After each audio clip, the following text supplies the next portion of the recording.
দ্বিতীয় স্কন্ধৰ সৃষ্টি ৰহস্যৰ অনাদি পাতনৰ সমাপ্তৰ পাছত আমাৰ বিদুৰ মৈত্ৰেয় সংবাদৰ পাঠৰ জোৰ পৰা নলবাৰী গাঁৱৰ নামঘৰৰ ভাগৱতৰ পাঠ পৰ্যালোচনা আমাৰ বাকী ৰৈ গৈছে। আজি আমি তাৰ পৰাই পুনৰ আৰম্ভ কৰিছোঁ। বিদুৰ উদ্ধৱ সংবাদ। নিগদ দেখো কৰেহি এ ধন্য ধন্য মহাযশ এ মাধৱৰ দাসনেৰে বৰ ধুজুমানি শুনিয়াতি এ ভৈল আনন্দিত মতি এ আবেলয় প্ৰশ্নৰ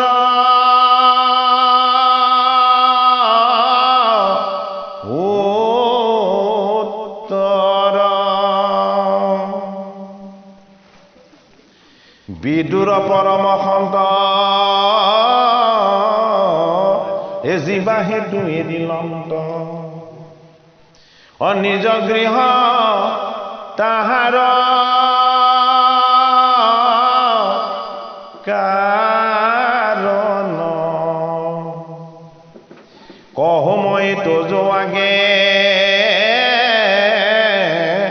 এ শুনা তাক অনুৰাগে একচিত কৰি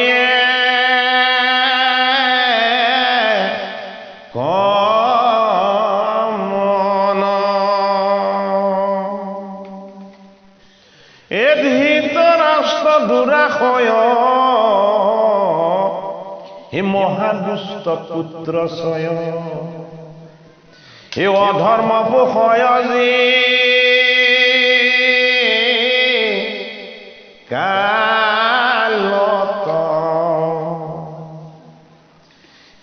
শিকালে বিদুৰৰ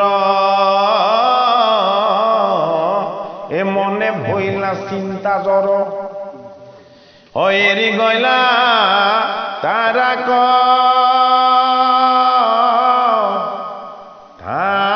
ধামত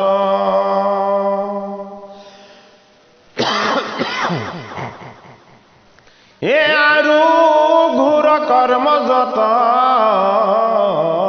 দেখিলন্ত শিথানত অযত গৃহে পাণ্ডৱ কথই অগ্নি লগা চতুৰ্ভেদী এ দুৰ্যোধন মন্দ্ৰমতী এটা সমাগ দহিমা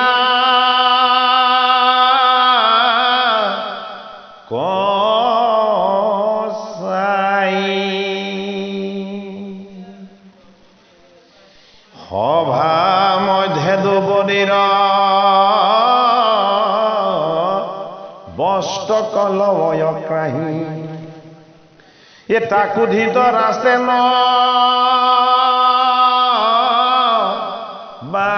বাধিলা ইটো পাপ গুৰুতৰ এ দেখি আতি বিদুৰৰ এটা সমাজ মনবী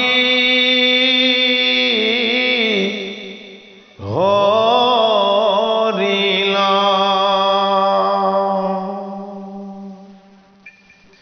যুধিষ্ঠিৰ মহামানী এটাংকু মিছা পাহাজিনী এ ভাতি সমে বন ডাকিল এ প্ৰাচে কৃষ্ণ প্ৰসাদত এ বনবাস দুখ যত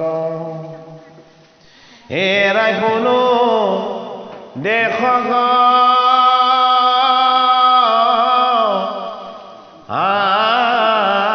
আহিল ওতেবে কৃষ্ণ পৰায়ণ যুধিষ্ঠিৰ উদ্ধমন এ ৰাজা দশজনী তে যাই নকৰিবা মনেৰা আমাৰ পিতৃৰ ভাগ এয়া বেপন দেউক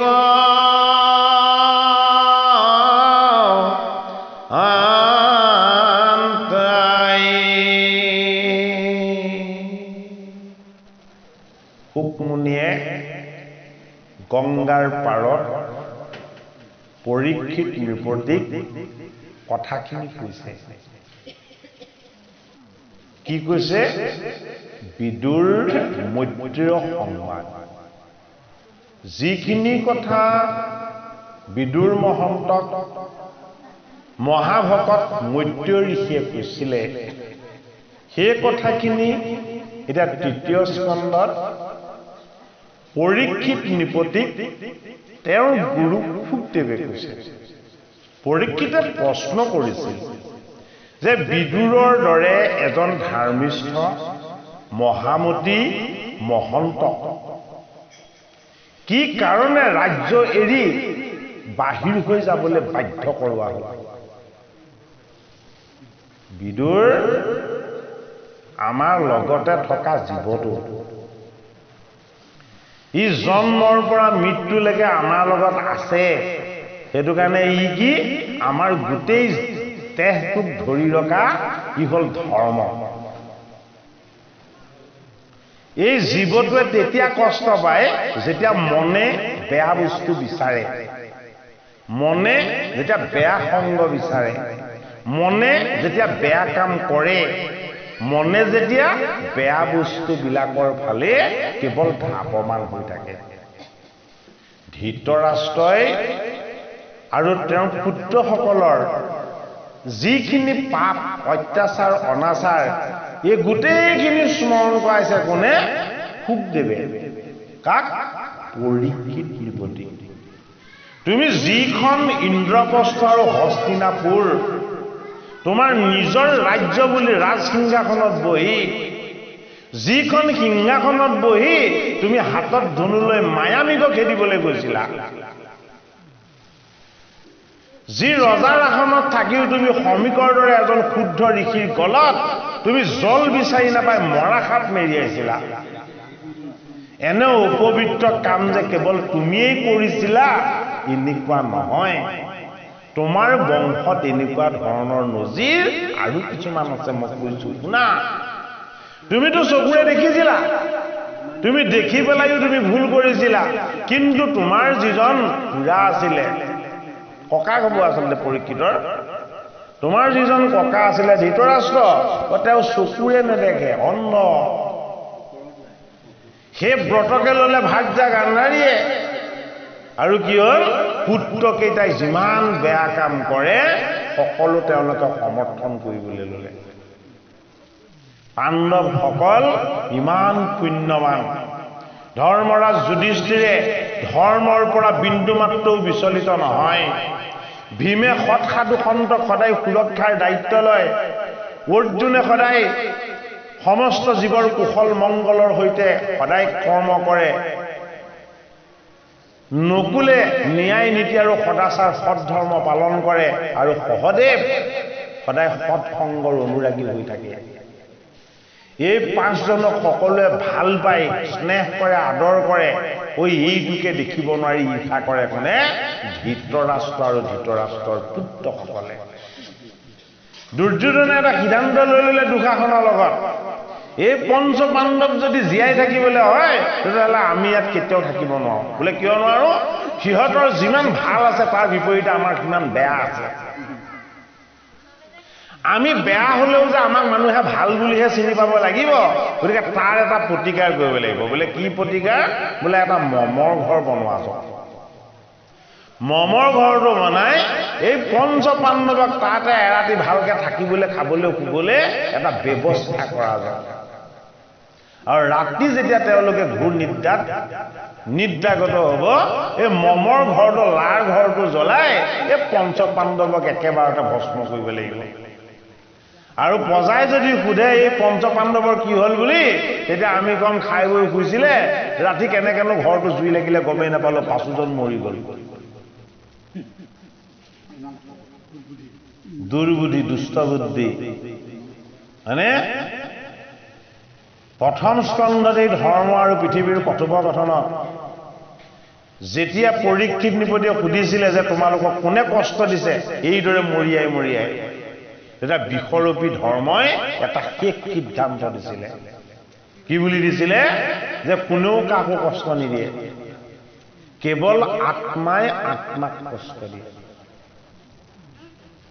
কোনেও কাকো কষ্ট নিদিয়ে আত্মাই আত্মাক কষ্ট দিয়ে বিদুৰে সেইটো কাৰণে এই হিংসা দেশ প্ৰতিশোধ মনোভাৱবিলাকক ধৃতৰাষ্ট্ৰ আৰু গান্ধাৰীৰ তেওঁৰ পুত্ৰসকলৰ লগত থকাৰ কাৰণে ধৃতৰাষ্ট্ৰক বুজাই যে তোমাৰ পুত্ৰসকলে পাণ্ডৱক বধ কৰি এনে পাপ অৰ্জন কৰিবলৈ লৈছে যে যি পাপ কেতিয়াও কোনো খণ্ডন কৰিব নোৱাৰিব বিদুৰ মহামহন্ত বিদুৰে যিসকলে যতুগৃহ নিৰ্মাণ কৰিছিলে সেইসকলক গৈ খাটনি ধৰি ক'লে গৃহটো ঠিকেই বনোৱা মজবুতকে বনোৱা কিন্তু এই গৃহৰ তলেদি এটা ছদ্মবেশৰ এটা সুৰংগ ৰাখিব লাগিব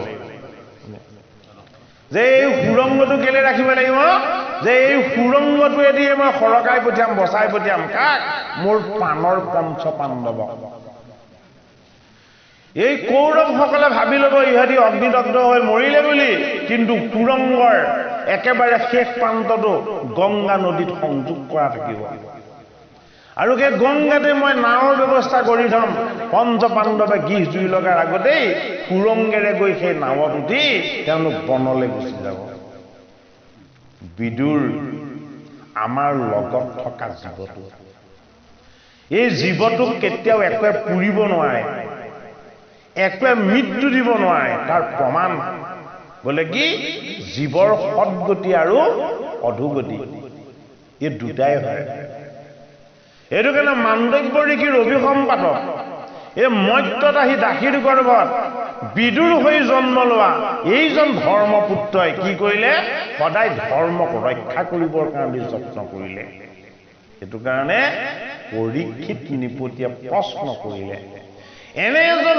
মহান আমাৰ বংশৰ ভকতক কিয়নো নিৰ্বাসন দিব লগা হ'ল কিয়নো তেওঁ তীৰ্থই ভ্ৰমণ কৰি ফুৰিব লগা হ'ল সেইবাৰ পাণ্ডৱসকলক ৰক্ষা কৰাৰ পাছত আকৌ ছদ্ম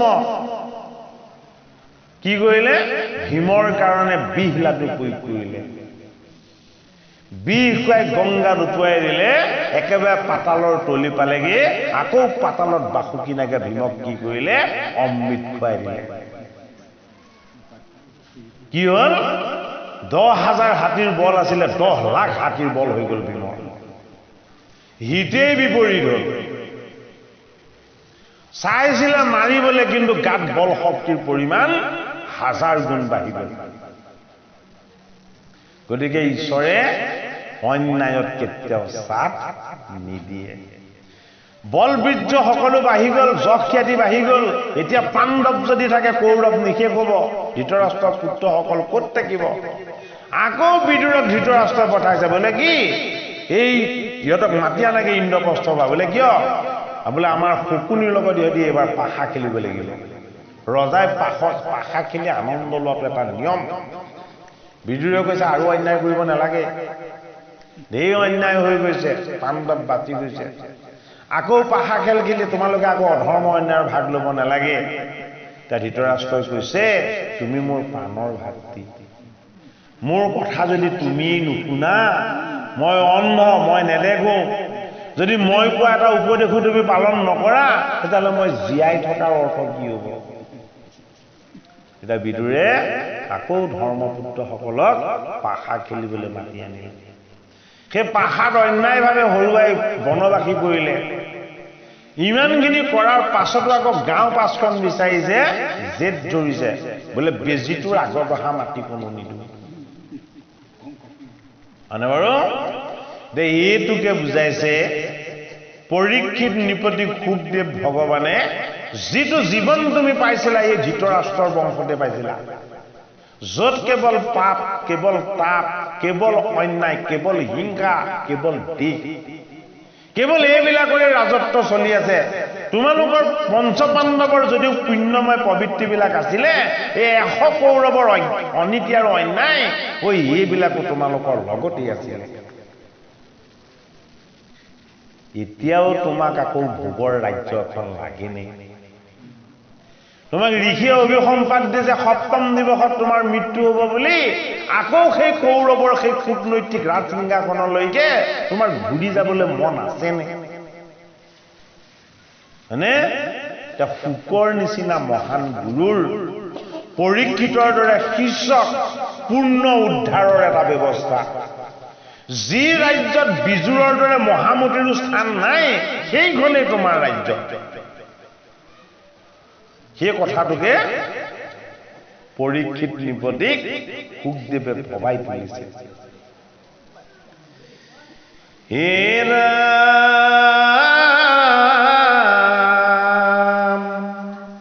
হে ধৃতৰাষ্ট্ৰ মন্দমতি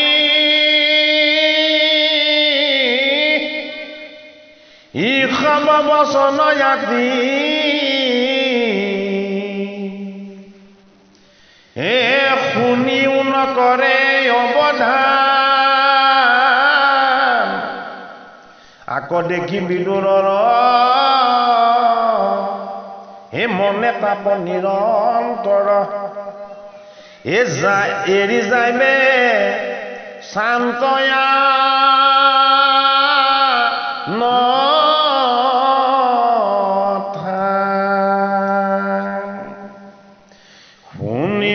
নৰনাৰী কৃষ্ণ কথা মন পৰি এইহে মাধৱ কক ৰে বৈশ কলি যুগে ইটো খাৰ হে নাম বিনে নাহিয়া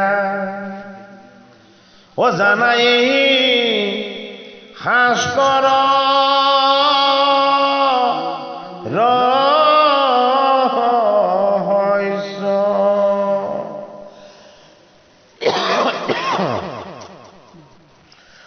হেন জানি নৰ নাৰী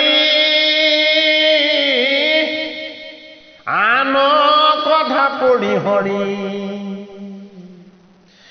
জানতে ধৰা কৃষ্ণ গুণ নাম এ বৈষ্ণৱৰ দাস নিজ গোপাল চৰণ নিজ এ কহে নাকি বোলাৰা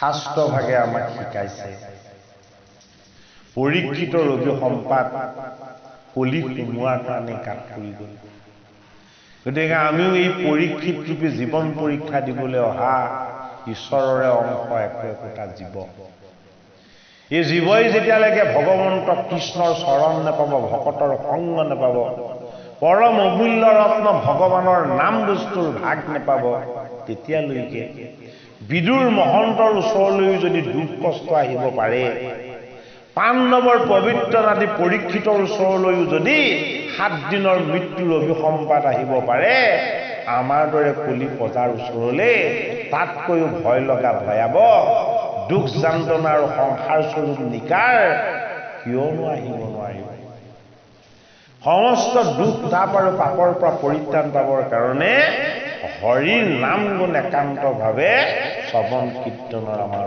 উপদেশ আগবঢ়াইছে এই নহয় ছাৰ দিয়াৰ পৰা ধৰক গুৰিলৈকে ভাগৱত অনুষ্ঠান হৈ আছে ইয়াত হৈছে ক'ৰবাত হৈয়ে আছে হৈয়ে আছে। কিন্তু আমি বাৰু ভাগৱতৰ এটা তিলক মান হ'লেও জ্ঞান লৈছোঁ নে? সেইটোতো ডাঙৰ কথা। এতিয়া মানে সেইটো কাৰণে কৃষ্ণই তেওঁ ভক্তিটো এতিয়া ধৰি লওক তাৰমানে বৃন্দাবন ধামত পৰিপূৰ্ণ কৰি দেখুৱাইছে। গুৰুজনাই আমাক কিমান ধৰণৰে বুজাই আছে। তাৰমানে 4 শাস্ত্ৰ আমাক দিছেই, কীৰ্তন, দশম, ঘোষা, ৰত্নাৱলী, তাৰ উপৰিও ৰামায়ণৰ আদি কাণ্ড কৰিছে মাধৱ মহাপুৰুষে, উত্তৰাকাণ্ড কৰিছে জগতগুৰু শ্ৰীমন্ত শংকৰদেৱ গুৰুজনাই দেখুৱাই আছে। তাৰ মাজত আমি লৈছোনে বাৰু কিবা এটা? আমি সকলোৱে নললেও কিছু কিছু লৈছো।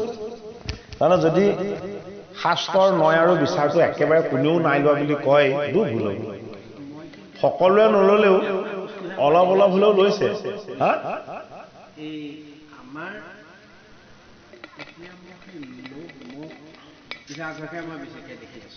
না এইটো থাকিবই, সেইখিনি থাকিলেও শাস্ত্ৰৰ যিটো শুদ্ধ ক্ৰিয়া, এই ক্ৰিয়াটো লৈছে, কিয় নল'ব? নল'লে আজি এই ঠাণ্ডাখনত কপি কপিয়াত ভাগত শুনিবলৈ আহিলে জানো? হা? নহয়, এইটো তেনেকে ক'লেও ভুল হ'ব। তিল মাত্ৰ নাই লোৱা বুলি ক'লেও যিসকলৰ শৰণ হৈছে, যিসকলৰ ভজন হৈছে, যিসকলে ভকতৰ সংগ বিচাৰে, মানে আমাৰ ভকতে শৰণ লৈছে, চাহ খাবলৈ, ভজন লৈছে, ভাত খাবলৈ। নহয়, সেইটো তেনেকে কোৱাটো উচিত নহ'ব। তাৰমানে সেই ব্যৱস্থাটো ৰ'ব। এতিয়া নলবাৰী গাঁৱৰ নামঘৰত আমি 36 ভাগ অনুষ্ঠান কৰিছোঁ, হয়নে বাৰু? ইয়াত যদি পৰিৱৰ্তন নহয়, বেলেগত কি পৰিৱৰ্তন হ'ব? আমি ইয়াত কিবা এটা পৰিৱৰ্তন দেখা পাইছোঁ। অন্য ঠাইৰ কথাটো মই ক'বলৈ নাযাওঁ। কিন্তু কলিৰ প্ৰজাৰ এইটোৱে সৌভাগ্য যে যদি অকণমানো ভগৱন্তৰ নাম গুণ শ্ৰৱণ কীৰ্তন কৰে, সেইকণৰ ক্ৰিয়াটো বহুত বেছি হয়। এতিয়া মই আপোনাক কৈছো, শুনক, এই যে কলিটোত যিকেইজন আছে, এইখিনিতে যি আছে সেইটোৱে এয়া ভাগ। তাৰমানে ওলাই গ'ল বুলি ক'লে নামটো গোসাঁই সেইটো কাৰণে ৰাখি থৈছে কি, মাখন চোৰ। আমাৰ হৃদয়ৰ মাখনখিনি তেওঁই চুৰ কৰি লৈ যায়। কি কৰেগে? ওপৰত তুলি থৈগে। এতিয়া যশোদাৰ শুনক, সেইটো এতিয়া নহয়, চুৰ কৰি খাইছে। কিন্তু আমাৰ ভকতে, আপুনি ইমানখিনি কথা কোৱাৰ পিছত আমাৰ ভকতে আপোনাৰ পৰা কিবা এটা কথা লৈছে নেকি? লৈছে। নাই লোৱা বুলি ক'লে ভুল হ'ব। কেতিয়াবা সুধিছে নেকি? মই নুবুজিলো। কেতিয়াবা সোধে 2-4জনে, একেবাৰে নুসুধাকেও নাথাকে। কিন্তু আমিও এটা পন্থা অৱলম্বন কৰিব বিচাৰিছো যে ইয়াত যাতে প্ৰশ্ন অৱতাৰণা হ'ব নালাগে। সেইটো কাৰণে কথাখিনি আমি কওঁতে যিমান পাৰি সিমান খুটি নাটি মাৰি ক'বলৈ যত্ন কৰোঁ, যাতে আকৌ যাতে তাত কিন্তু ল'বতো লাগিবই। ছাৰ, এইখিনি এটা কথা হ'ল, ছাৰে যেতিয়া কথাটো কৈ আছে, আমি যদি ছাৰ প্ৰশ্ন এটা হ'ল, ছাৰ সেইটো মানে ৰিল কাটা যায়। নহয়, সুধিব লাগে। এটা কথাটো সুধিবলৈ বিচাৰিছো, মানে যেতিয়া আপোনালোকৰ লাৰ ঘৰত যে পঞ্চকৰণক সোমাই আছিলে, তেওঁলোকক যে ভীমে যে গদা যে সুৰংগ বনালে, কোনে অধিকাৰ, মানে কাৰ পৰা তেওঁলোকে হেৰিটো পালে? মই সেইটো কথাটো তাৰমানে জীৱ হ'ল ঈশ্বৰৰ অংশ, দুৰ্যোধন হ'ল আমাৰ অহংকাৰ, দুঃশাসন হ'ল আমাৰ হিংসা আৰু দেশ, ধৃতৰাষ্ট্ৰ হ'ল আমাৰ অজ্ঞান আৰু অবিদ্যা, গান্ধাৰী হ'ল অজ্ঞান আৰু অবিদ্যাকে সেৱা কৰি থকা আমাৰ মনৰ বৃত্তি। তাত্বিক কথাটো আমি চাব লাগিব। এই গোটেইখিনিৰ মাজতে পৰি কক বকাই আছে কোনে? আমাৰ হৃদয়ত থকা জীৱৰূপী বিদুৰে কি বেয়া পায়? অহংকাৰ বেয়া পায়। সেইটো দুৰ্যোধন, সদায় তাকে চাব লাগে। বিদুৰে বেয়া পায় আনক হিংসা কৰাটো, কিন্তু কাৰোবাৰ উন্নতি হলেতো আমাৰ অকণমান জ্বলে পুৰে ন। যদি ভক্তি নহয়, জানো বাৰু, ভক্তি হোৱাজনৰ কিন্তু কেতিয়াও নজ্বলে। কিয় নজ্বলে? যিজনে ভগৱান কৃষ্ণৰ কৃপা লাভ কৰিছে, সেইজনে আনৰ উন্নতিটোত আনন্দ পায়।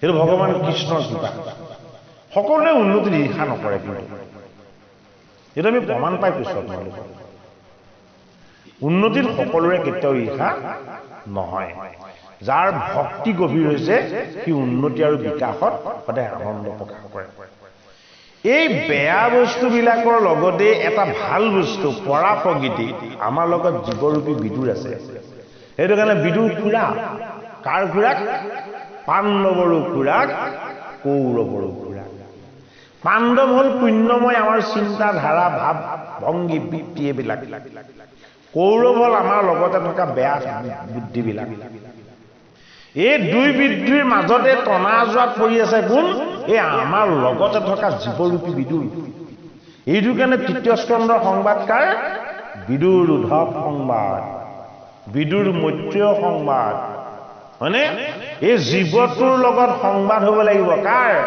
আমাৰ আত্মাৰ জীৱৰ লগত আত্মাৰ সংবাদ হ'ব লাগিব তেতিয়া কি হ'ব তেতিয়া অজ্ঞানৰূপী ধৃতৰাষ্ট্ৰৰ চকু দুটা খোল খাই যাব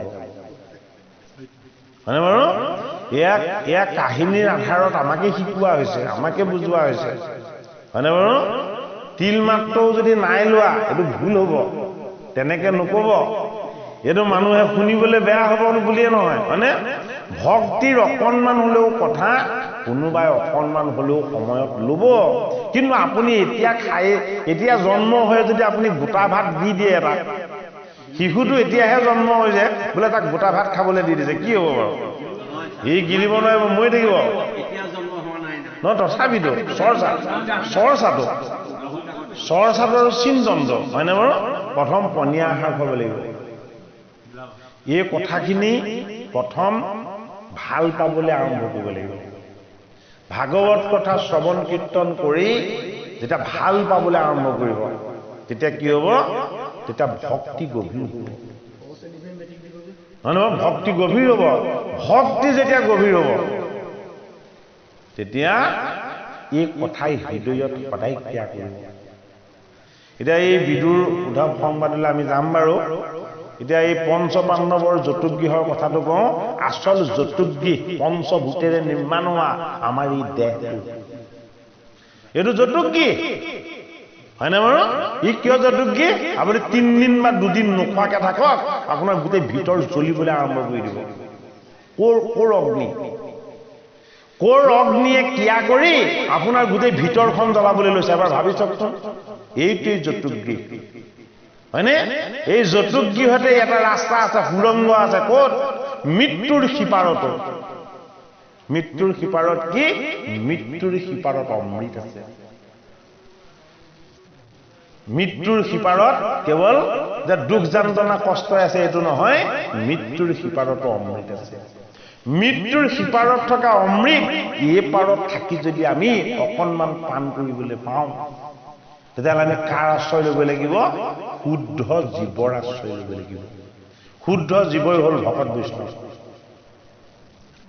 এইটো কাৰণে ৰাস্তাটো কোনে সুৰংগটো কোনে ৰাখিছিলে বিদুৰে ৰাখিছিলে বিদুৰ আমাৰ জীৱ এই জীৱটো ঈশ্বৰৰ ইচ্ছাত আহিছে আৰু ঈশ্বৰৰ ইচ্ছাত যাব দুৰ্যোধন দুঃশাসনে ইয়াক প্ৰতিশোধ লৈ ইয়াক বধ কৰোঁ বুলি ভাবিলেও কেতিয়াও বধ কৰিব নোৱাৰিলে হয়নে নিৰ্মাণিলো জতুগৃহ পয়োগিলো হলাহল বিষ তথাপিতো পাণ্ডৱ দেখো এতিয়াও ঐক্যত কিন্তু শকুনিপতি নাটকত এইটো ডাইলগ নাই আছেনে নাই দুৰ্যোধনৰ আছেতো আক্ষেপ কৰিছেতো নিৰ্মাণিলো জতুগৃহ পয়োগিলো হলাহল বিষ এতিয়াও পাণ্ডৱ দেখো ঐক্যত অভ্যায় এতিয়া শকুনিয়ে কৈছে এইবোৰ সব কৃষ্ণৰ ষড়যন্ত্ৰ হয়নে বাৰু এই কুটকুলিয়ে কৃষ্ণটোক যদি কেনেবাকে তুমি খিফলীয়া কৰি দিব পাৰা পাণ্ডৱৰ বুদ্ধিৰ ভুৰুকা উদাম ইফালে শকুনি মুখত কৃষ্ণ নাম এইটো ডাঙৰ কথা যদিও তেওঁ মনত দুষ্ট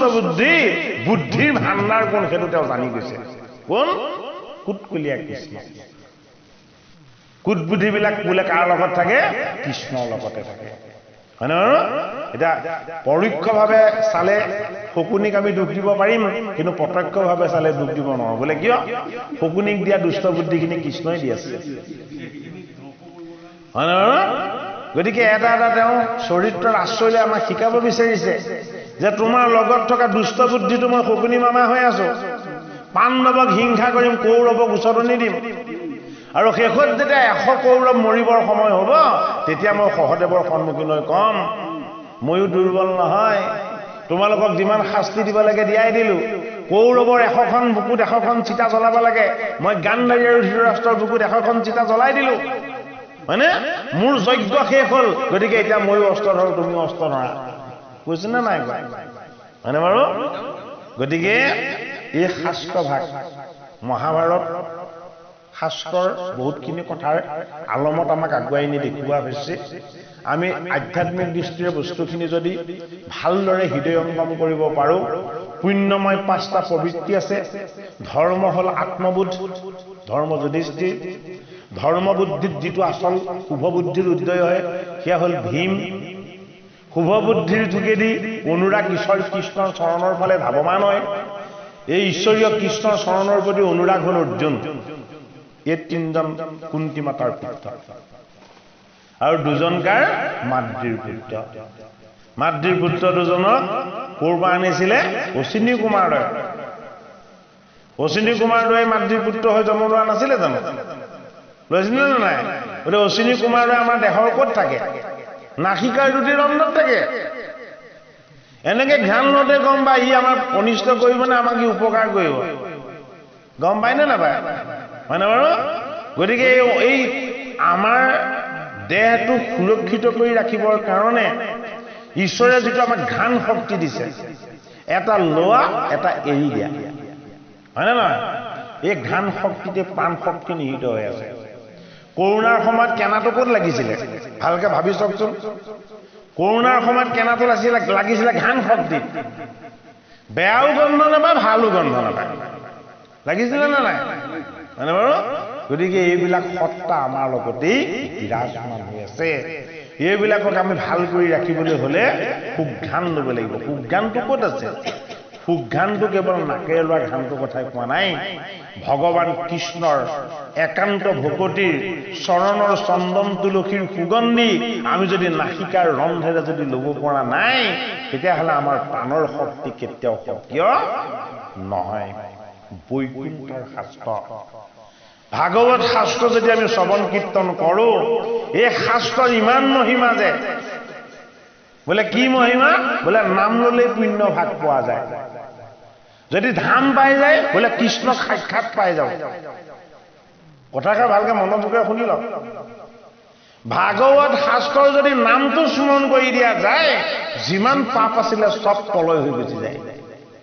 য'ত ভাগৱত কথা শ্ৰৱণ কীৰ্তন হৈ আছে তাত যদি গৈ কেনেবাকে পাই যায়, সাক্ষাৎ কৃষ্ণক পোৱা যাব। বোলে কিয় পোৱা যাব? কেলে উদ্ধৱক তেওঁ বাক্য দি থৈছে, য'ত মোৰ ভাগৱত শ্ৰৱণ কীৰ্তন হয় মই তাত বিৰাজমান হমেই। বোলে কিয়? বৈকুণ্ঠত মই নাথাকো ৰৈ, যোগীৰো হিয়া এৰি সমূহ যায়, থাকো ভকতৰ কীৰ্তন। সুদৃঢ় বিশ্বাস ভগৱন্ত কৃষ্ণৰ ভক্তিত আমাৰ হ'ব লাগিব। সুদৃঢ় বিশ্বাস কাৰ হ'ব? যাৰ শৰীৰ সুস্থ আৰু মন সুস্থ। স্বাস্থ্যটোও সুস্থ হ'ব লাগিব, মনটোও সুস্থ হ'ব লাগিব। যিজনৰ মন সুস্থ নহয় তাৰ সুদৃঢ় বিশ্বাস ভগৱানত কেনেকে হ'ব? কেতিয়াও হ'ব নোৱাৰে। মনটো যদি সুস্থ ৰাখিবলৈ হয় বিদুৰৰ দৰে হ'ব লাগিব। কাৰ দৰে হ'ব লাগিব? কৌৰৱৰ লগত থকা স্বত্তেও সদায় জুমি জুমি চাই থাকে। বোলে কি? ধৰ্মপুত্ৰ আহিছে নেকি? পাণ্ডৱসকল আহিছে নেকি?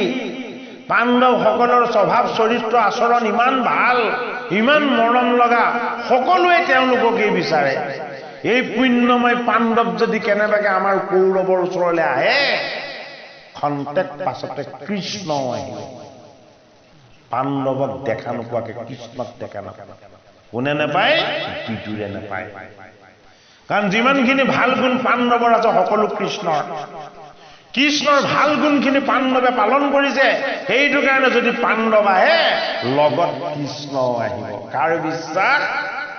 বিদুৰৰ বিশ্বাস। এই বিশ্বাস আমাৰ হৃদয়ত হ'ব লাগিব যে যাৰ স্বভাৱ চৰিত্ৰ নিৰ্মল, যি একান্ত ভক্তি কৰে ভগৱান কৃষ্ণ, যিজনৰ ভগৱত চিন্তন শুদ্ধ, গতিকে তেনেজন ভকতৰ যদি আমি কেনেবাকৈ অকণমান সংগ পাওঁ, আমাৰ গোসাঁই কৃষ্ণক আমি লগ পোৱাত আৰু বেছি দেৰি নহ'ব। শুকনি গণদি নাযাখো নাম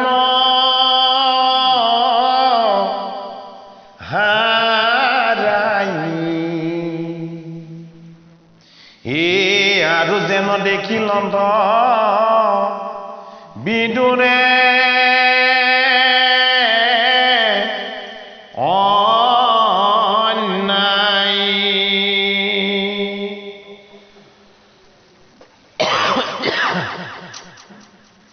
হে ৰাম ঐ একদিনা গোবিন্দক পঠাইলা পাণ্ডৱে, এই সভা মাজে হিত বাক্য বলিলা মাধৱে।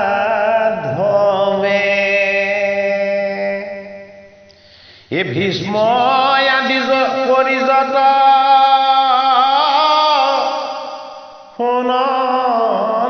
লোকৰ এই কৰ্ণত অমৃত সিটো বাক্যকে খবৰ, এই তাকো নমানিল দুৰ্যোধন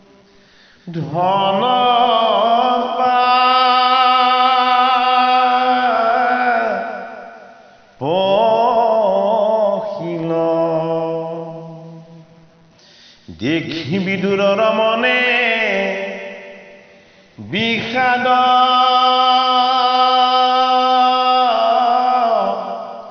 মিলিল,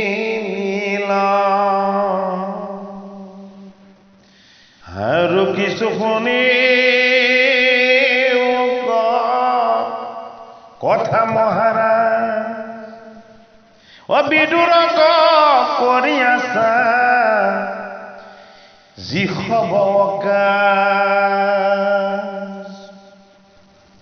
একদিনা ধৃতৰাষ্ট্ৰে হিত পুচিবা, এই গৃহ মাজে বিদুৰক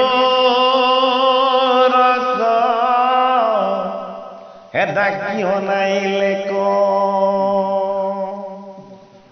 এই বিদুৰ প্ৰৱেশ ভৈলা এ কৰি ৰংগমন, এ তাংক পাই ধৃতৰাষ্ট্ৰে হে বুলিলা বচন, কহিও কহিত মন্ত এ বিদুৰ গোপাই, এ পাণ্ডৱৰ ৰাজ কিবা এ দিবা কজুৱাই, ও হেন শুনি ৰাজা কবি দূৰণি গদতি, এ শুনি পেণ্ড যেন কহে মূৰমতি, পৰম ধাৰ্মিক যুধিষ্ঠিৰ মহাশয়, যাৰ শত্ৰু কেহো নত কভুজাত কি বুলি কৈছে, হে ৰাজন পাণ্ডৱক ৰাজ্য ঘূৰাই দিব পাৰি নেকি বুলি যে তুমি মোক দিলা, মই তোমাক এটা উত্তৰেই দিব বিচাৰো। এই জগতত এজন আছে যিজন ধৰ্মপুত্ৰ। কেনেকুৱা? জগতত যিজনৰ এজনো শত্ৰু নাই। ধৰ্মপুত্ৰ যুধিষ্ঠিৰৰ লগত কাৰো কোনো শত্ৰুতা নাই। গছ বিৰিখেও তেওঁক ভাল পায়। বোলে কিয়?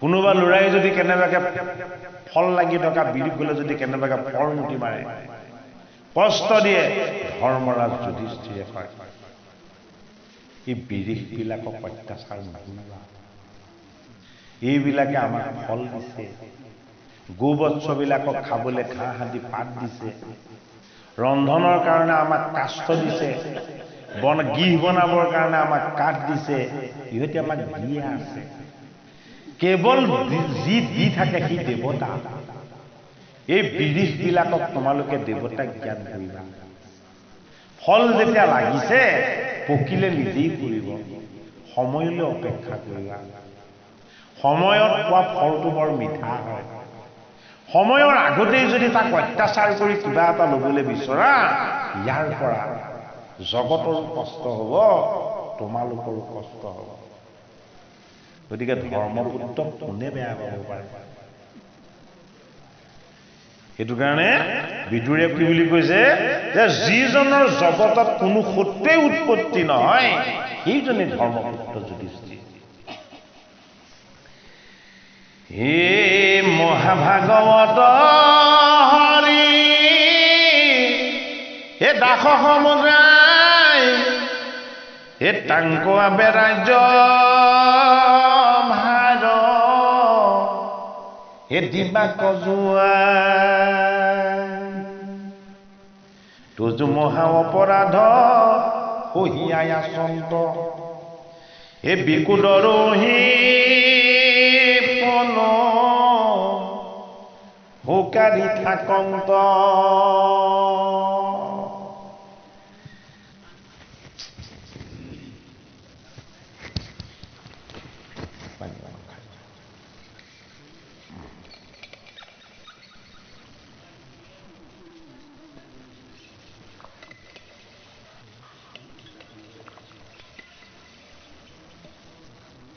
বিদুৰে মহামতি বিদুৰ ঈশ্বৰৰ মহান অনুভৱখিনি তেওঁ গৰাকী যিহেতু তেওঁৰ জন্মদাতা ধৰ্মহে ধৰ্মক চিনি পায় সেইটো কাৰণে এনেও ভীমে গৰ্জন তুলিয়েই থাকে ধৰ্মপুত্ৰই বাধা দি ৰখাৰ কাৰণে একো কৰা নাই নহ'লে তোমালোকৰ গোটেই কৌৰৱক এটা পাকতে শেষ কৰি থৈ যাব হয়নে বাৰু কিন্তু ধৰ্মপুত্ৰ যুধিষ্ঠিৰৰ তেওঁ অত্যন্ত বাধ্য ধৰ্মপুত্ৰই অন্যায় অনীতি নিবিচাৰে সেইটো কাৰণে ভীমে ফুকাৰিয়ে থাকে যে দাদা তুমি মোক কোৱা মই গোটেই 100 কৌৰৱক অকলে গৈ বধ কৰি তোমাক মই সিংহাসনত ৰজা পাতি বহুৱাই দিম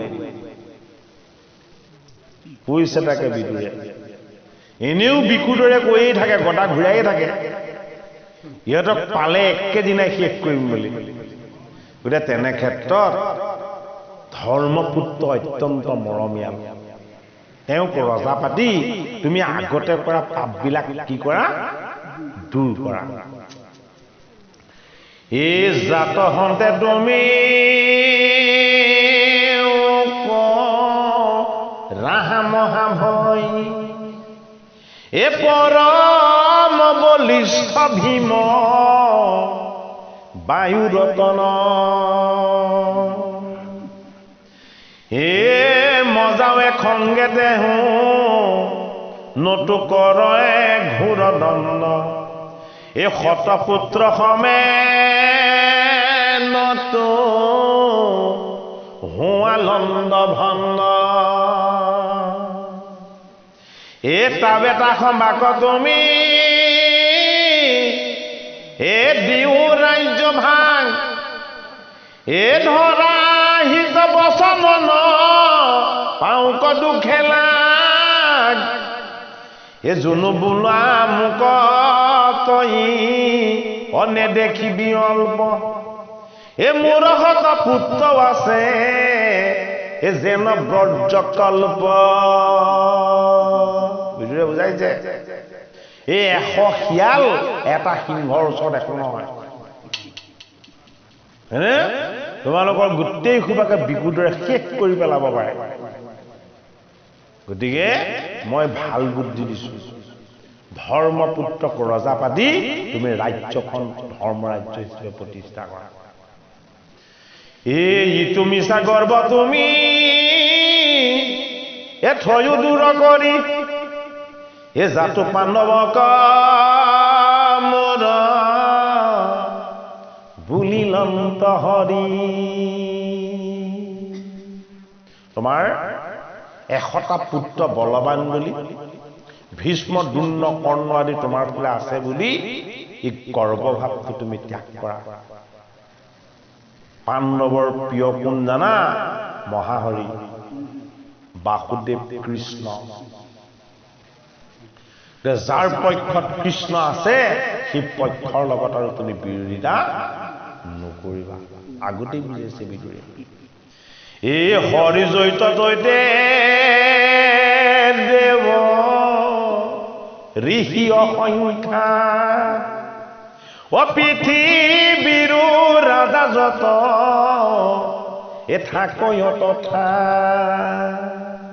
ধৃতৰাষ্ট্ৰক আৰু বুজাইছে কি বুলি?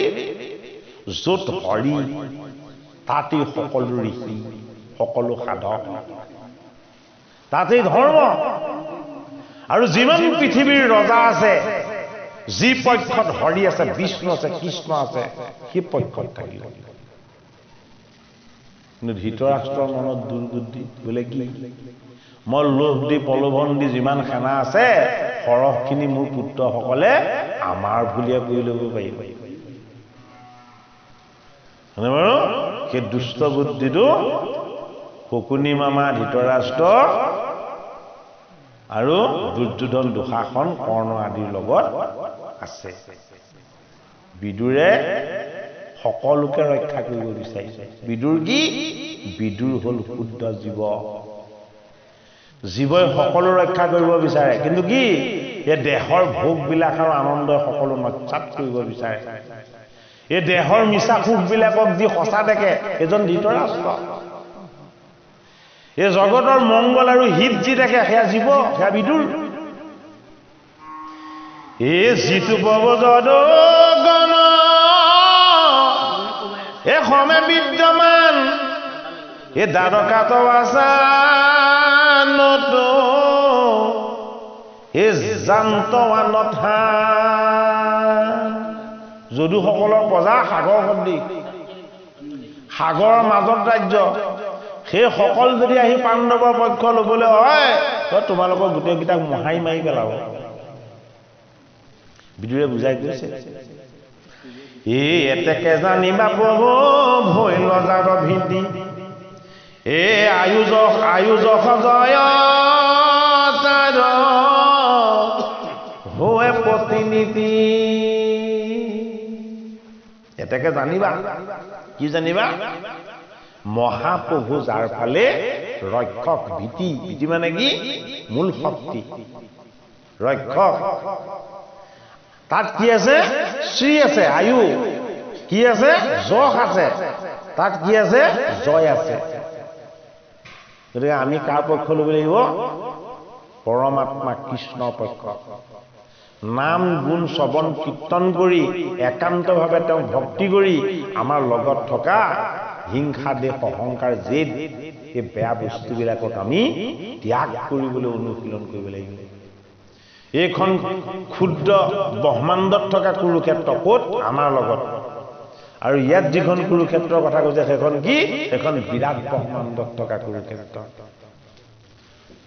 এই দুটা পক্ষৰ লগত আমাৰ যদি পৰিচয় হৈ যায়, তেতিয়া আমাৰ লগতে থকা বেয়া বুদ্ধিবিলাক, বেয়া বস্তুবিলাক নিজে নিজে নাশ হ'ব। সেইটো কাৰণে এই কুকথা পাখণ্ড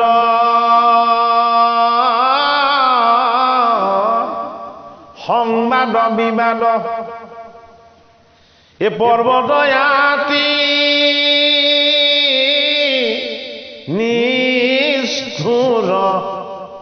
কুকথা পাখণ্ড সংবাদ বিবাদ পৰ্বত আদি নিষ্ঠুৰ। পৰ্বত মানে কি? চকুৰে দেখা পৰ্বতৰ কথা কোৱা নাই। পৰ্বত মানে ওখ ওখ আমাৰ অহংকাৰবিলাক,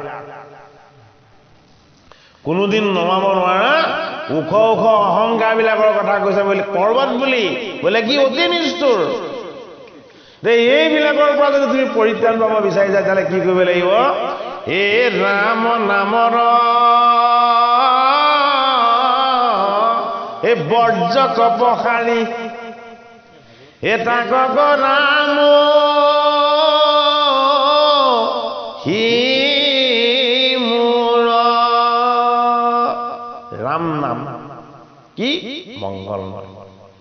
ৰাম নাম পৰমাত্মাক স্মৰণ ৰাম নাম পৰমাত্মাৰ পৰম পবিত্ৰ তত্ত্ব বোলে কি যেহি নাম সেহি হৰি জানানিষ্ট কৰি বেয়া বুদ্ধি বেয়া ভাৱবিলাক মনলৈ আহিলে আমি মনেৰে ভাৱেৰে চিন্তনেৰে মুখেৰে আমি ভগৱানৰ নাম কীৰ্তন কৰিব লাগে নাম কীৰ্তন কৰিলে নাম শ্ৰৱণ কৰিলে হৃদয়তে যদি নাম জপ কৰা যায় এই বেয়া বস্তুবিলাক লগে লগে ভস্ম হৈ কি হ'ব আমাৰ পৰা বিনাশ হৈ যাব সেইটো কাৰণে কু কথা কি আসন্ন স্বভাৱ সংবাদ বেয়া বাৰ্তা যদি নিচে কাবালে বৰ বেয়া কাম হ'ল সেইটোকে যদি বহলাই দিলে কু কথা পাখণ্ড সংবাদ বিবাদ কিবা এটা কথা লগাই পেলাই কাৰোবাৰ লগত কাজিয়া লগাই দিয়াটো হয়নে বাৰু পৰ্বত আতি নিষ্ঠুৰ অহংকাৰৰ নিষ্ঠুৰ পৰ্বত সেইবিলাকে কি কৰে আমাকে চাই ঘাৰ কৰিব বিচাৰে মাধৱ মহাপুৰুষ আমাক পৰাই দিছে বোলে কি এইবিলাকক কাষ চাপিবলৈ দিলে কি কৰিবা ৰাম নামৰ বজ্ৰৰ প্ৰহাৰত সেইবিলাকক মহিমূৰ কৰি দিবলৈ যত্ন কৰিবা ভাগৱত শুনিলে ক্ৰিয়া হ'বই নাম শ্ৰৱণ কীৰ্তন কৰিলে ঈশ্বৰৰ ক্ৰিয়া আমাৰ প্ৰতি হ'বই সুদৃঢ় বিশ্বাস কাৰ দৰে বিদুৰৰ নিচিনাকে তাতে তোমাক মই বোলো নিষ্ঠ কৰি পাণ্ডৱক ৰাজ্য ভাগ দিওঁ কসাদৰি এই বুলি বাহি হাক নধৰিবে দুৰ্যোধনে তেবে তাৰ কথা কহো শুনা সাৱধানে মহাৰাজ তুমিয়ে ৰজা অন্ধ হলেও তুমি যিটো বাক্য আৰোপ কৰিবা যিটো তুমি নিৰ্দেশ কৰিবা সিয়ে কাম কৰিব তোমাৰ মনত সংশয় আছে বোলে কি তোমাৰ জ্যেষ্ঠ পুত্ৰ দুৰ্যোধনে এইখিনি কথা মানি নল'ব এই বুলি মই তাৰো প্ৰতিকাৰটো তোমাক শিকাই দিছো এ যাৰ পুত্ৰ বুলি তুমি নাই এ যাক পুত্ৰ বুলি তুমি কৰা প্ৰতিপাল ঐ এহিটো কলিৰ মূৰ্তি অধম চান্দাল সেইজনে বিদুৰ উচিত সময়ত উচিত পৰিচয়টো দি দিয়া বিনাশৰ সময়ত বিনাশক ৰোধ কৰিবৰ কাৰণে আচল বস্তুটো দেখুৱাই দিয়া তোমাৰ এই অহংকাৰ ৰূপী দুৰ্যোধন ৰূপী যিটো পুত্ৰ এইটো কি জানা এইটো অধম এইটো চান্দাল এইটো একদম কলিৰ মূৰ্তি ইয়ে শেষ কৰিছে তোমাক আৰু তোমাৰ ৰাজ্যক বিদুৰে সঁচা কথা ক'বলৈ ভয় নকৰে বিদুৰ হ'ল ধৰ্মাত্মা এ মাধৱৰ দুহি দুষ্ট হব দুৰাচাৰ এ মহায় অভিমানী ধুম কেতু কুলাংগাৰ সেইটো ধুমকেতু বোলে কিয় যি কৃষ্ণক সকলোৱে সেৱা কৰে যি কৃষ্ণক সকলোৱে ঈশ্বৰ বুলি উপাসনা কৰে যি কৃষ্ণ নিজে যাচি আহিছিলে তোমাৰ ৰাজ্যলৈ সেই কৃষ্ণক সেই দুৰাচাৰ সকলে ভেঙুচালি কৰিছিলে কৃষ্ণক ভেঙুচালি কৰিছিলে দুৰ্যোধন দুঃশাসনে গোৱালৰ ল'ৰা কি দৰকাৰত আহিছ তোৰ মাৰ ইমান বগা তোৰ দেউতাৰ ইমান বগা তই কিছ কিছকে ক'লা ক'ৰ পৰা আহিলি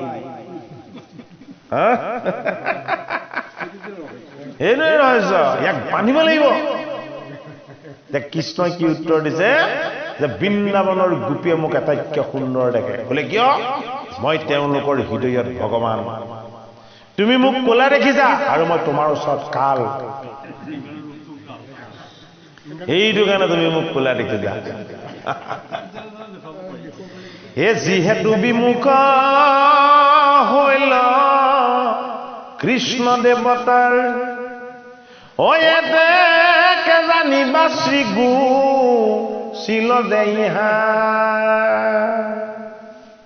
যে কৃষ্ণ দেৱতাৰ যিজন বিমুখ হৈছে সেইজনৰ শ্ৰী শ্ৰী মানে কি অকল চেহেৰাই নহয় সা সম্পত্তি ঐশ্বৰ্য বিভূতি সকলো চব শেষ হৈ যাব বিদুৰে বুজাইছে ধৃতৰাষ্ট্ৰক এই আবেশ বেকোষ কুলৰ কৌশল চিন্তি মুখ এই পুত্ৰ দুৰ্যোধন কয়ে খনে তেজিউক এই সবকুল অৰ্থে তাক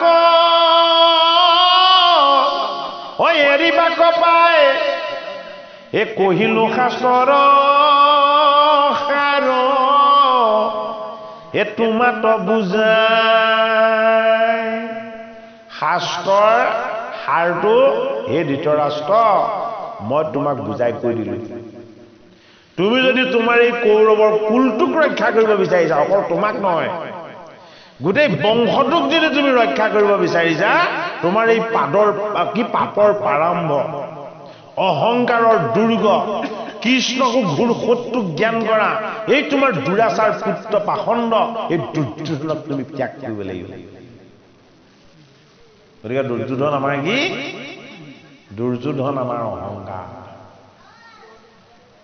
অহংকাৰ যেতিয়ালৈকে থাকিব তেতিয়ালৈকে ভকত হ'ব নোৱাৰিব সেইটো কাৰণে অহংকাৰ নিৰ্বাসন দিবলৈ কৈছে কোনে বিদুৰে কাক ধৃতৰাষ্ট্ৰ হে ৰাম এতেকে বলিয়া মন ভৈলে কবিদুৰ এ শুনি ক্ৰোধে জ্বলি জ্বলি গলা দুৰ্যোধনকো অঘিত পাই যে হনজ লীলহুতাখন এ অধৰ কম্পায়া চাই এ বুলিলা বচন এ শুনৰে সগুনি দুখা হনমূৰ কথা এই ইটো কপতিক কোনে হে আনিলে কয় এঠা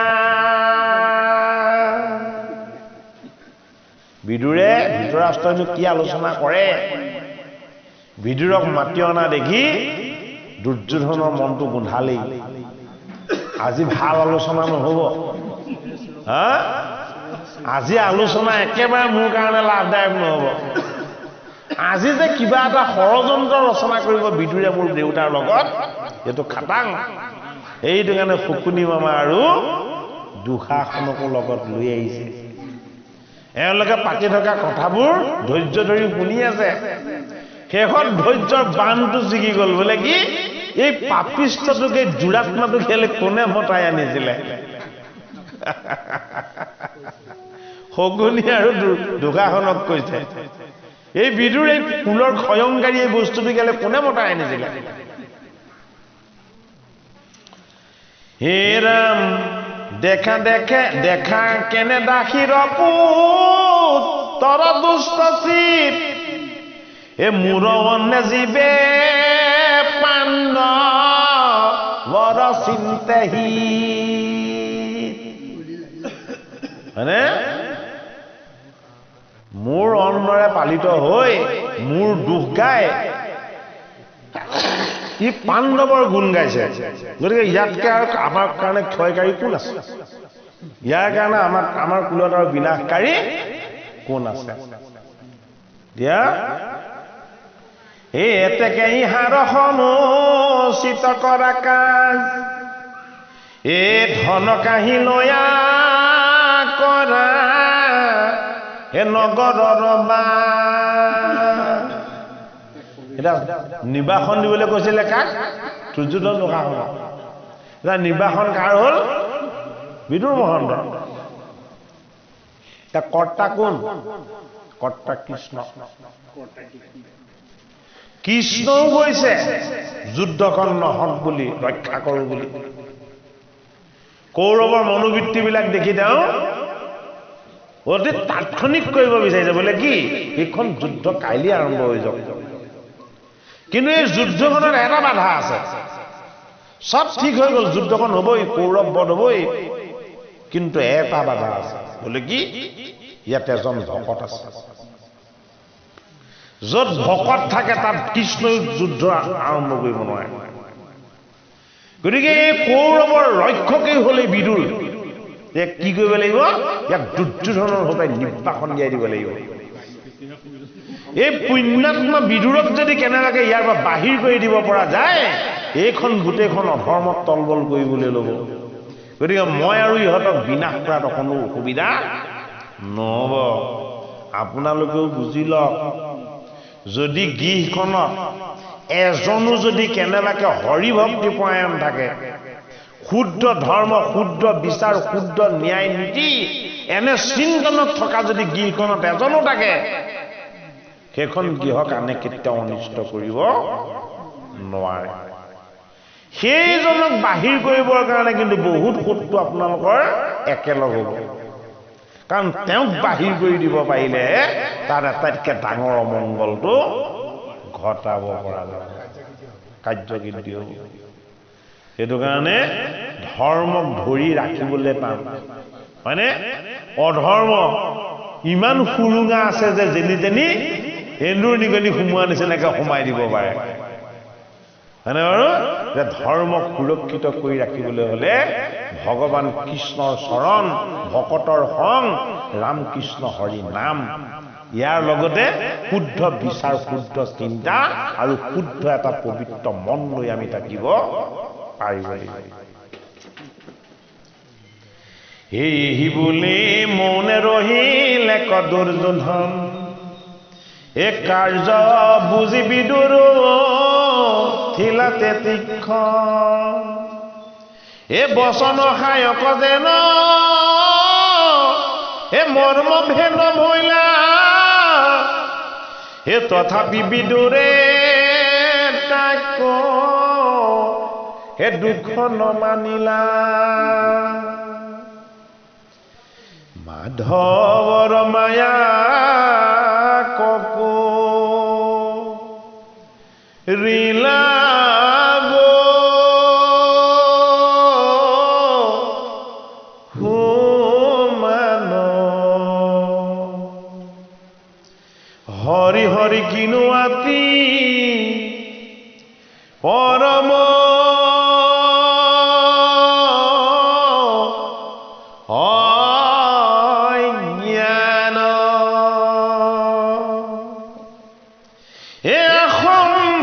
কুশলক চিন্তু প্ৰতীত মায়ায় মুহিলে তভ নজান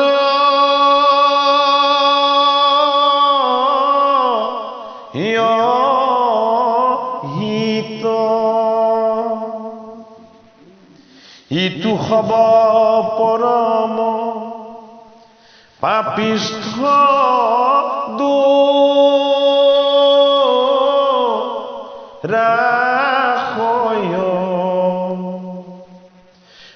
বৈষ্ণৱ ৰুদ্ৰহে নষ্ট হয় মেঘ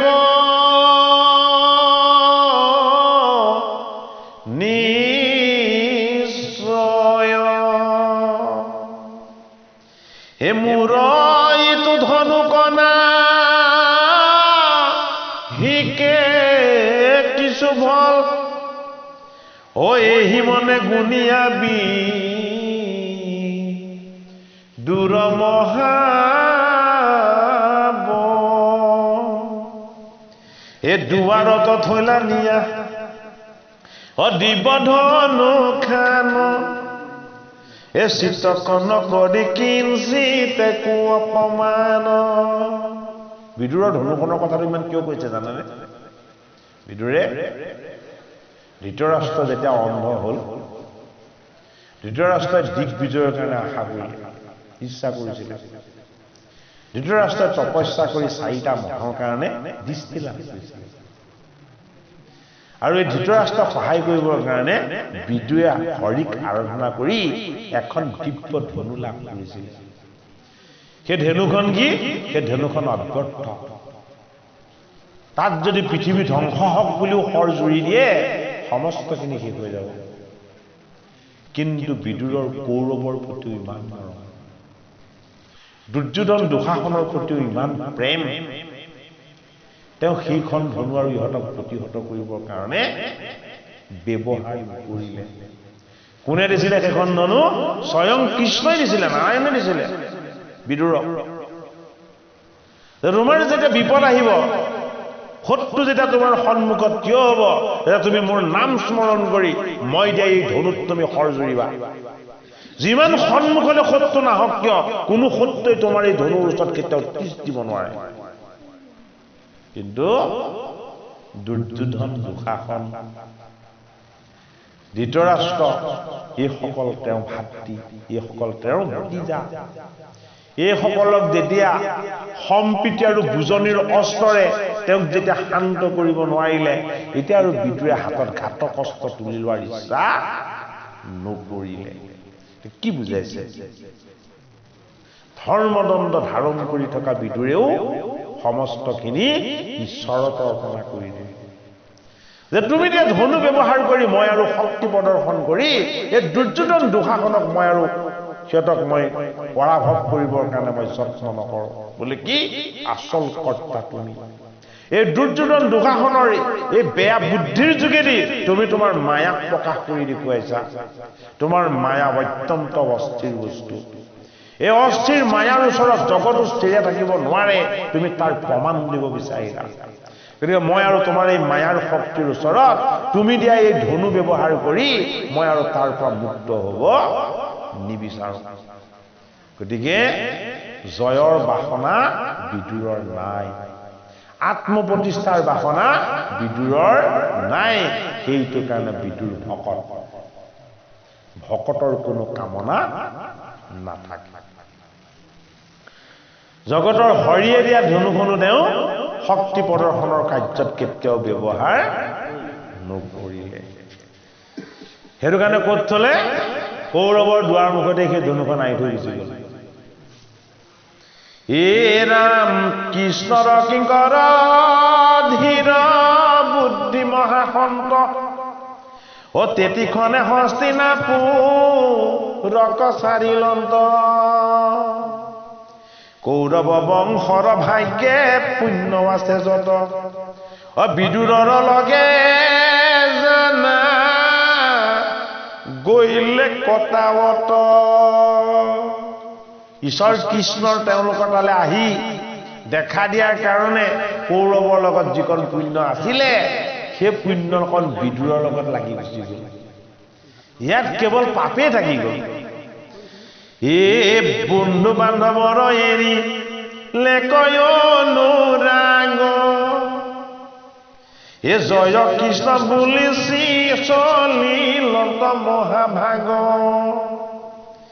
দুৰ্যোধন নিপতিৰ অপৰাধ ছয়, সহিমাগ নপাৰিবি দূৰ মহাশয়। এতেকে পৰম পবিত্ৰ গৃহ এৰি কৃষ্ণ কচিত ধৰি বেগে গৈলা লৰি। অন্যথা নাহিকে কিছু তীৰ্থেতান কাৰ্য, এ জাতো মাধৱৰ ভক্তি সিজে গৃহ মাজ। অনন্তৰে পৃথিৱীত প্ৰগতি ফুৰন্ত, হৰি তুষ্ট হেতু নানা হে ব্ৰত ধৰি নন্দ। শুদ্ধ বস্ত্ৰ শুদ্ধ দৈৱ কৰ্ণন্ত ভোজ, কেৱলে ভূমিত মাত্ৰ কৰন্ত শয়ন। পিন্ধি চাবা কলি বস্ত্ৰ অৱধূত কাই, এ চিনিব নপাৰে বন্ধু সবে লগু পাই। একেশৰে পুৰা চাই পুণ্য বন যত, এখনো ৰঙে পখে যাই লতাৰ মধ্যত। পুণ্য নদী সৰোবৰ যতে পৰ্বত, এ কৌতুকে ফুৰন্ত ইয়াতি এ হৰিৰ ক্ষেত্ৰ। মাধৱৰ দোলচয় তথাত আচয় ওপৰত শত শ্ৰীন প্ৰকাশ কৰয় দৰ্শনে কৃষ্ণক মনত আহি পৰে এ উপজায় ভাৱনীৰ নেতৰ নিগৰে ভিতৰত আছে গোবিন্দৰ মূৰ্তি যত বিদুৰে পুৰত যাই আনন্দে মনত এই মতে ভাৰত বৰিষ পৰ্যন্ত অজয় জীৱা তীৰ্থ প্ৰান্ত এ তথাতে স্নানন্ত যিমান তীৰ্থ আছে তাত স্নান কৰে যিমান উচ্চ মন্দিৰ থাকে তাত মাধৱৰ মূৰ্তি আছে বুলি তেওঁ তাকে চাই কান্দে এতিয়া প্ৰতিখন তীৰ্থতে বিদুৰে কিয় স্নান কৰিব লগা হ'ল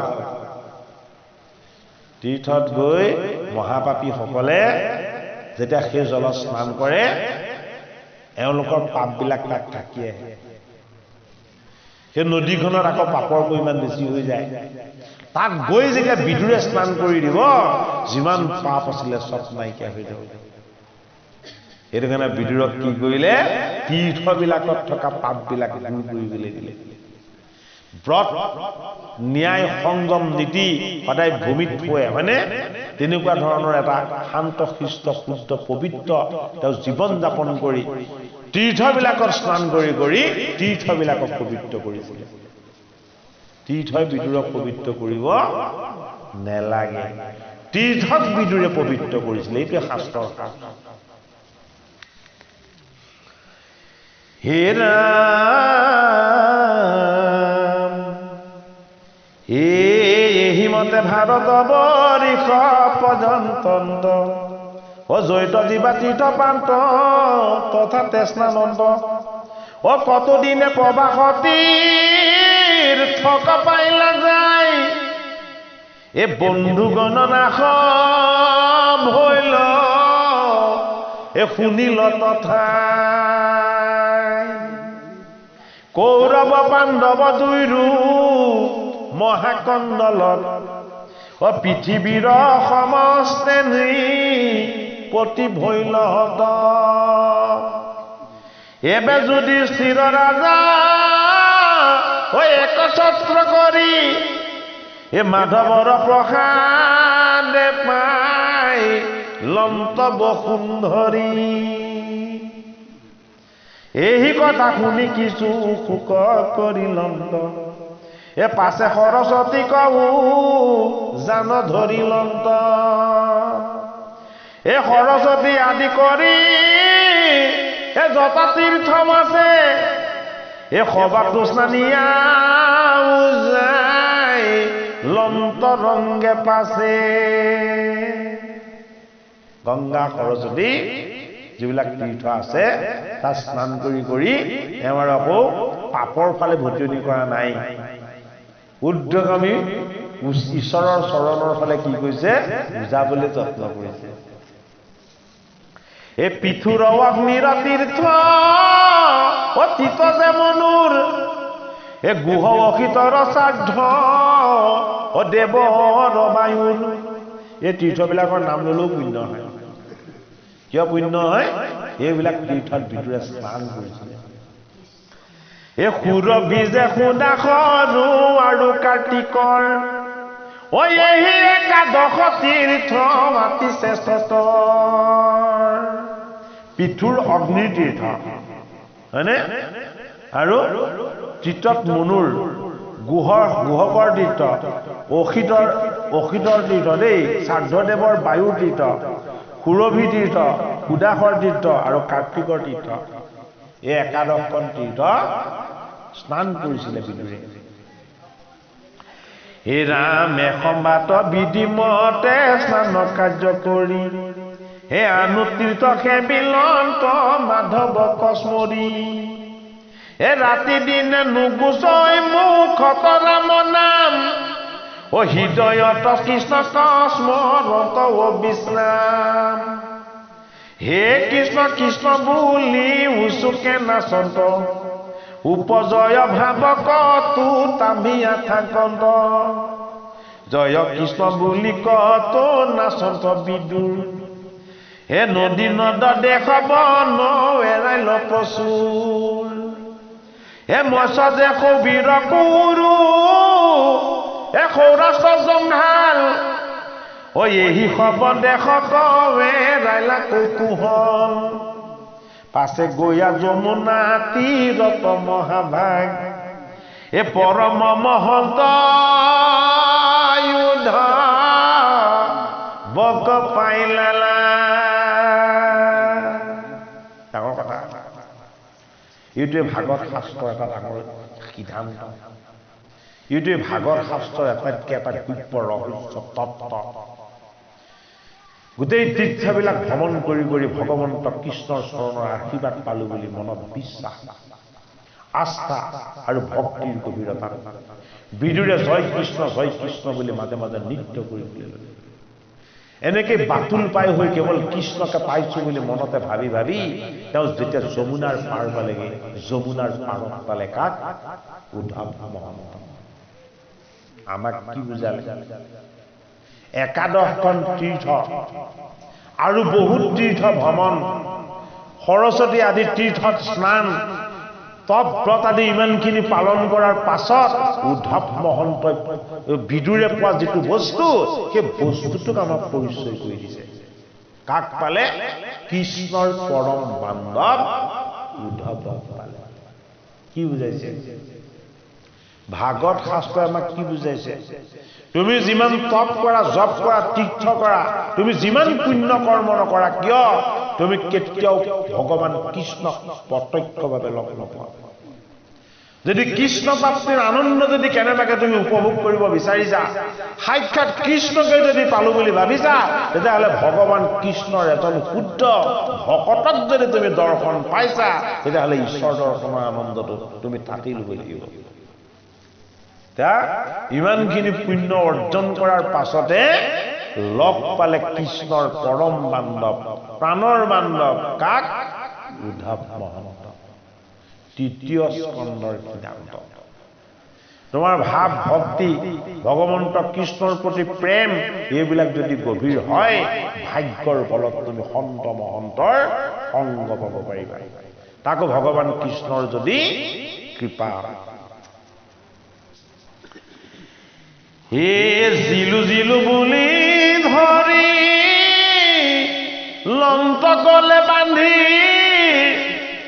এ পুছিলে ক গোবিন্দৰ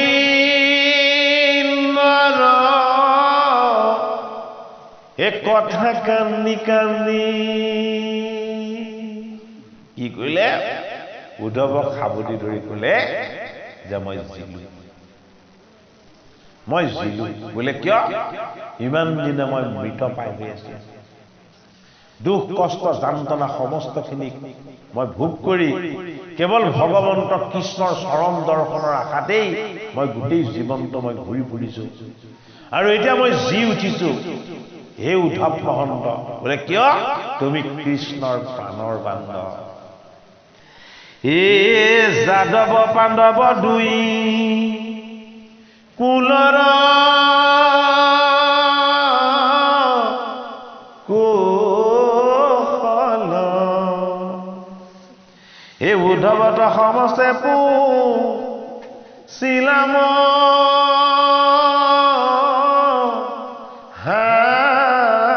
বল হে উদ্ধৱে কৃষ্ণ কমনে স্মৰি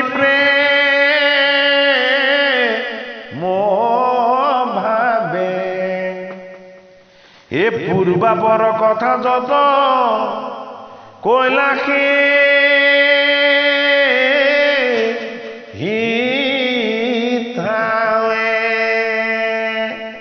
সমস্তখিনি বিৱৰি বিদুৰক জনালে কোনে উদ্ধৱ মহন্তই যে প্ৰাণৰ কৃষ্ণই নিজৰ যদুকুলটোক প্ৰবাস তীৰ্থত নি উদ্ধাৰ কৰিলে কৌৰৱ পাণ্ডৱৰ যুদ্ধত পাণ্ডৱসকলৰ প্ৰতিষ্ঠা হ'ল ধৰ্মৰাজ্য কৃষ্ণই প্ৰতিষ্ঠা কৰিলে আৰু ইমানখিনি কৰ্ম কৰাৰ পাছত তেওঁ নিজৰ ইচ্ছাৰেই তেওঁ বৈকুণ্ঠ যাত্ৰা কৰিলে আৰু অন্তিম সময়ত মই কৃষ্ণক বিদায় দি হে মোৰ প্ৰাণসখা বিদুৰ মই তোমাক সাক্ষাৎ কৰিছো হে টাংকপতি জীৱা দেখিলা মহাহৰি অশিখব কথা ক পাছে এ কহিলা সাদৰি ও এহি মতে তহিতে ৰ জনি যেবে গৈল এ পূৰ্ব দিশতে আহি সূৰ্যোদয় ভৈল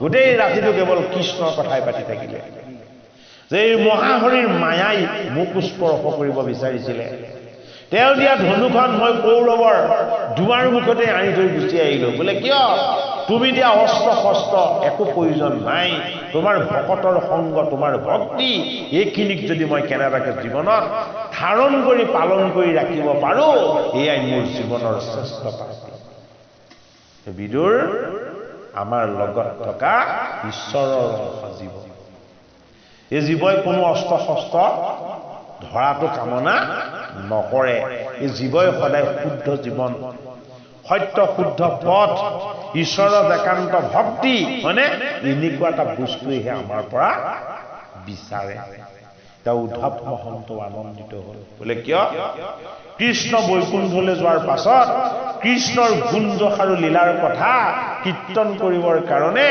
মই এজন মহন্ত পালো কোন বিদুৰ গোটেই ৰাতিটো কেৱল কৃষ্ণ কথাই পাতিলে দুইজনে আৰু কি হ'ল কেতিয়ানো ৰাতিপুৱালে গমেই নাপালে ডাঙৰ তত্ত্ব লগ পাওঁতে সন্ধ্যা হৈছিল আৰু বিদায়ৰ সময়ত কি হৈছে ৰাতিপুৱাইছে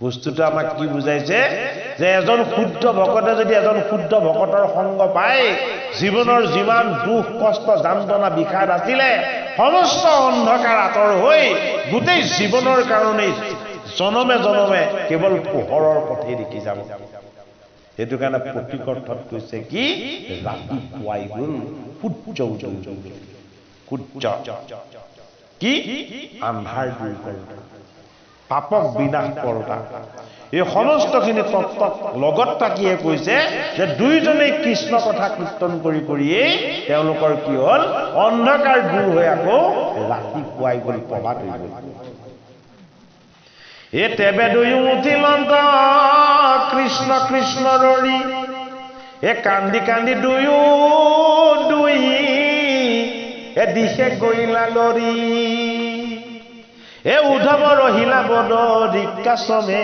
যায় এ বিদুৰ কৃষ্ণৰ আজ্ঞা এ ক্ষীৰত চৰাই এ জয় কৃষ্ণ বুলি চলি গৈলা অনন্তৰে মোতেয় আশ্ৰমত পাইলা শুনি মুক্ত সবাসদ হুয়াই কম এ তৃতীয় স্কন্ধৰ কথা পৰম শুভ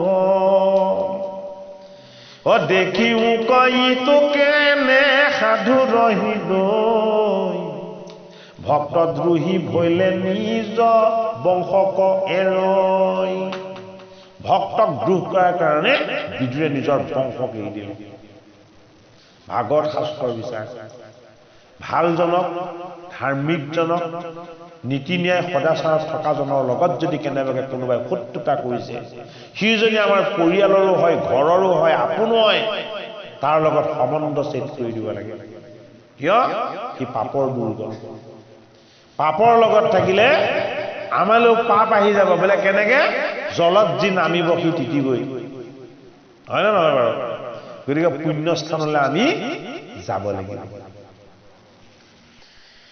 হে শুনিও সবাসদ হুয়াই কমন হে তৃতীয় স্কন্ধৰ কথা পৰম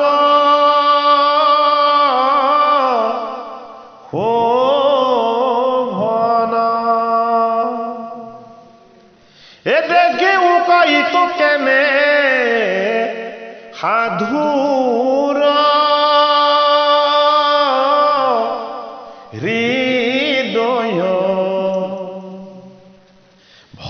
দোষী ভৈলে নিজ বংশক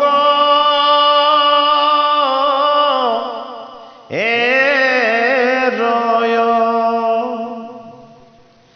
এ আনক এৰিবে আৰু ইটো ন কথা বিদুৰত সাক্ষী তাৰ লয়ো সৰ্বথা জানি দুৰ্জনৰ সংগ এৰিও যতনে বান্ধৱ কৃষ্ণৰ পাৱে পখিলো শৰণে ইটো ঘোৰ কলিকালে ধৰ্ম ভৈল নাশ ইজানি কেৱলে ভক তিত কৰাই আস এ হৰিপৰায়ণ ভৈল যিটো নৰচয় তাৰে কৃতাৰ্থ হুৱে এ নাহিকে সংশয় ও সাধু সংগ লয়া কৰা এ শ্ৰৱণ কীৰ্তন ও এহিহে কেৱল ভক্তি হে কৰিবে তাৰণ আমাৰ বান্ধৱ গুৰু শ্ৰীমন্ত শংকৰ এ কৰিলন্ত পদ তেহু এ 4 অধ্যায় ও সিটো বচন কময়ী এ মনে আদৰিলো এ এতেকে ঈশ্বৰ কথা সংক্ষেপে কহিলো ও এহি জানি মোৰ সবে দুখ পৰিহৰি হৰি কথা বুলি শুনা কৰ্ণ ভৰি এ গোপাল চৰণে কহে এ গতি মোৰ নাম উচ্চ কৰি সৰ্বলোকে বোলা ৰাম হৰি ৰাম